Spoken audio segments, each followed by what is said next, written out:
So I decided to do one more video. I decided to separate it, but I've been watching different YouTubers talk about their experiences with cancer, and it's been really helpful. Seeing people talk about their part placement and what chemo was like for them and their side effects and what radiation was like and what surgery was like and what the fear is like. And I've been watching a couple, one who was diagnosed right away with stage 4 and one that was diagnosed with stage 3 and that later became 4 that came back. So that's scary, but seeing that they are, living still, because we don't know what's, I don't know if this will come back or if I will never deal with it again, and it's really hard to know. But one YouTuber I kind of stumbled across, so it was not breast cancer, and I know it has a very different survival rate, but it was Jenny Apple, who died a year and a half ago. She had lung cancer, and I looked up the survival rates and it was something like 9%. So it's not surprising she died, whereas the survival rate for my stage of cancer is more like low 80s. So a lot different, but still really hard to watch, but also weirdly addictive. Getting to see her and her family, because she had 2 small children, and her husband, and watching them go through all of this. Sorry, I'm very shaky with the camera.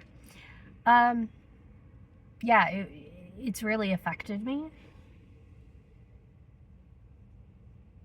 But in a way it's good. I know that sounds weird, but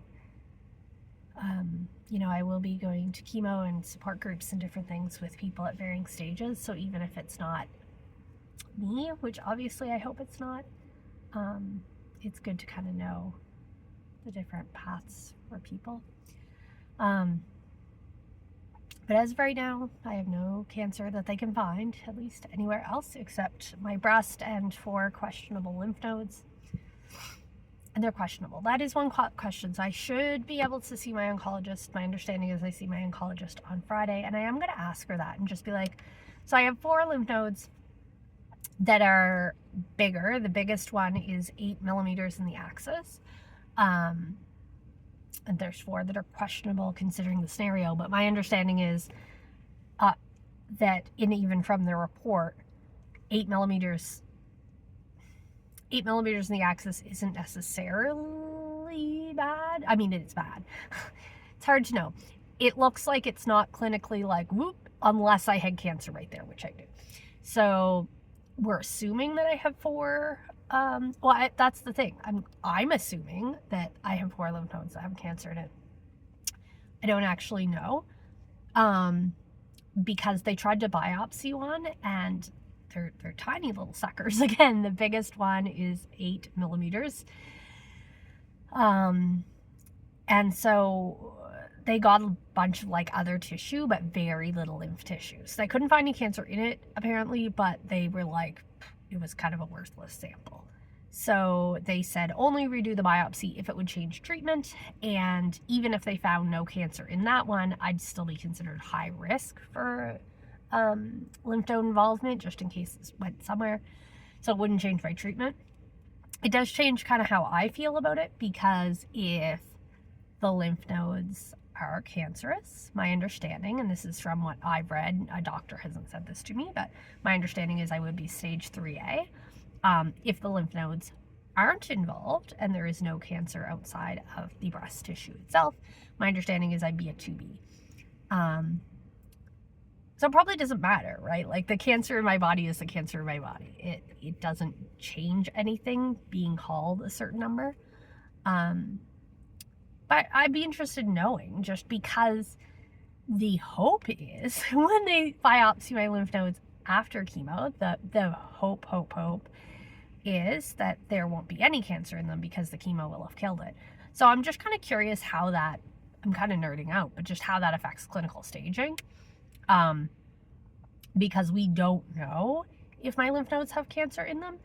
And if there's no cancer in them afterwards, we don't know if there was cancer that got killed by the chemo. So I'm just kind of curious. So I'm going to ask my oncologist that. That's kind of one of the big questions I've just had now. And again, it's more of a nerding out question of just how does this change clinical staging? That's kind of the only other question I have right now. Yeah, we'll see how this goes. I had friends say that I should try to get chemo earlier in the week. I'm okay with it being on Friday because that means Kelly is home with me on the weekend, which I appreciate, so I'm not going to be alone.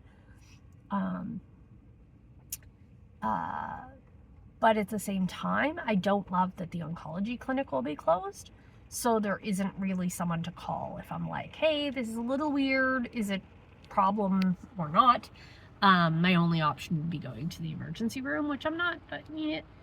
Look, obviously, if I have a fever or I'm really, really sick and those kind of things, but there might be questions I just have of like, what should I do? Or should I have a medication for side effects? So I'm not super keen on that. I hadn't really thought about that until today, and then was like, shit, right, weekend.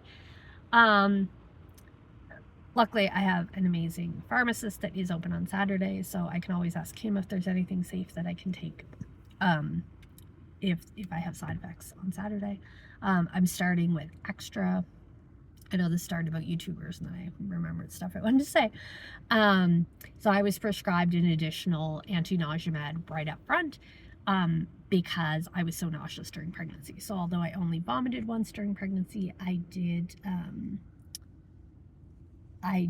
sorry, someone just drove into this parking lot. I'm just seeing her there.